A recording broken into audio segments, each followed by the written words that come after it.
It's time to figure out how to lock the front door on the bus. Welcome to the Hippie, Geeks, and our Skoolie Conversion Soul the Sun Chaser. If you enjoyed this video, be sure to subscribe and hit the bell notification icon to catch all our new content. We have wanted to do something about locking the front door on our bus for a while. We understand that a lock is only going to stop a mostly honest person, but that is really about the best you can hope for anyways. If someone really wants to break into a house or a bus, they are just going to come in through a window. But this will keep someone from just walking onto the bus when we aren't there. We didn't want to do something with a hasp and a lock outside of the bus, as we wanted to be able to lock the door from the inside as well. On the other hand, we didn't want to do a full door replacement, as we love the folding door. I was looking at Deadbolts and thinking about how to attach one to the door when I came across a video on the Woolly Mammoth Bus Conversions page showing how he had done it. He had set it up pretty much exactly how I had thought about doing it, which was pretty awesome as I could use his experience as a stepping stone to finishing ours. I will have a link to his video in the description if you want to check out his conversion. At the beginning, I cut out the block that I was going to use to hold the lock guts. I didn't know it yet, but this was not nearly long enough to actually work. I cut it at 3.5 inches as I liked the look of the square, but in reality it needed to be closer to 5.5 inches. I figured it out eventually though, I promise. The first thing to do is to remove the metal strips along the bottom of the door that holds the door seal to the bottom. I know that my lock will just barely be above it, but I want it out of the way while I use the hole saw, and on the back side I will need to cut part of it out. It has 3 screws on each side, and once those are out, the seal itself can just be pulled out from under the door. Mine is not in the greatest shape, and I will probably replace it with something better when we rebuild the flooring, but it will be just fine for now. Next up, check your Deadbolt documentation for the distance from the edge of the door to the center of the lock.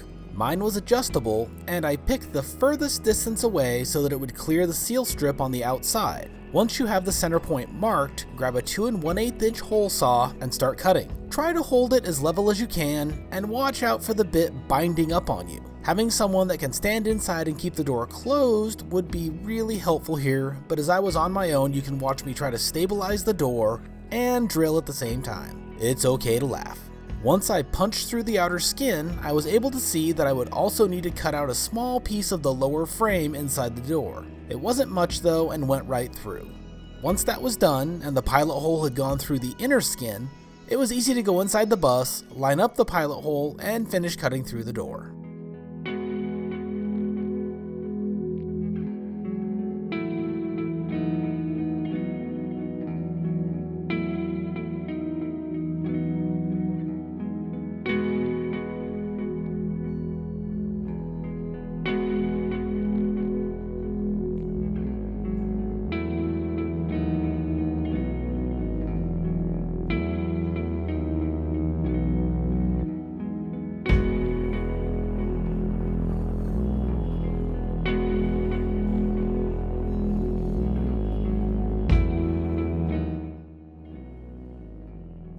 After that, it was time for a test fit, and I was excited to see it sitting there looking so good. The next thing is to start drilling out the spacer that will hold the actual locking mechanism. There is no way to put this in the door itself, so I made it out of a piece of scrap 2x4. This one wound up being entirely too short, so let's jump over to the properly sized piece. The bolt portion requires a 1-inch hole to fit into, so I grabbed a 1-inch butterfly bit and started drilling. This will intersect with the 2 1/8 inch hole that we will be drilling into the face, so you want to get it far enough in that you will hit that, typically around 2.5 inches.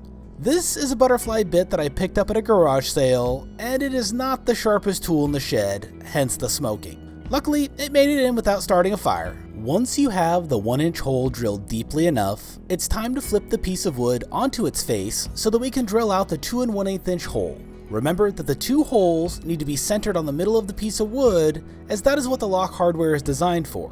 Remembering the distance you measured to drill the hole into the Skoolie door, use that same measurement coming up from the side you drilled the 1-inch hole into. Drill a little over halfway through the piece of wood until the pilot bit pops through the other side. Flip the wood over, line the bit back up, and finish drilling through. I quickly grabbed all of the hardware, attached the bolt to the piece of wood, and tried to get everything put together. Spoiler warning, it didn't work. Door locks are typically designed to fit a door that is around 1.5 inches thick. A 2x4 is 1.5 inches thick on its own. Added to the 7/8 inch thickness of the Skoolie door means that I needed to shave down the thickness of my spacer. Here it is after running it through the table saw, getting it down to a little over 1 inch thick, which was still not thin enough. What I wound up with is getting it just under 3/4 of an inch, which ended up being the perfect size. Getting it all put back together can be done by yourself, but having an extra pair of hands to hold the lock in place would really help, and I recommend doing that if you can. Once you have the lock installed, it's time to drill out where the bolt will go in the floor. Close the door, engage the lock down to the floor, and mark where you will need to drill your hole. Be very careful with this part, as you only get one shot at it and you don't want to screw it up. Once you have it marked, drill a smaller pilot hole, then come back in with a full-sized 1-inch drill bit. A butterfly bit will not work for this, and unfortunately I only have a 7/8 inch drill bit, so I spent some time rounding it around the edges until it was just big enough to let the bolt slide in. Success! Before I could put the door seal back on, I needed to cut out a chunk from the metal bar on the inside of the door to accommodate the wood block that the lock was mounted into. I measured it out and cut it off with the angle grinder. The seal was not in the best shape to begin with, and I will repair or replace this down the road. Reinstall the seal to the door, and you are done. What have you folks done to secure your doors? I'm curious, as I still need to do something to the rear doors on the bus, and we'll be looking at those next. If this is your first time here visiting Soul the Sunchaser, it would be wonderful to have you subscribe. This channel is all about our Skoolie journey, the good, the bad, and everything in between. If you enjoyed this video, give it a like and check out our Patreon page or merch store to support the channel directly. Until next time, keep seeking adventure, chasing the sun.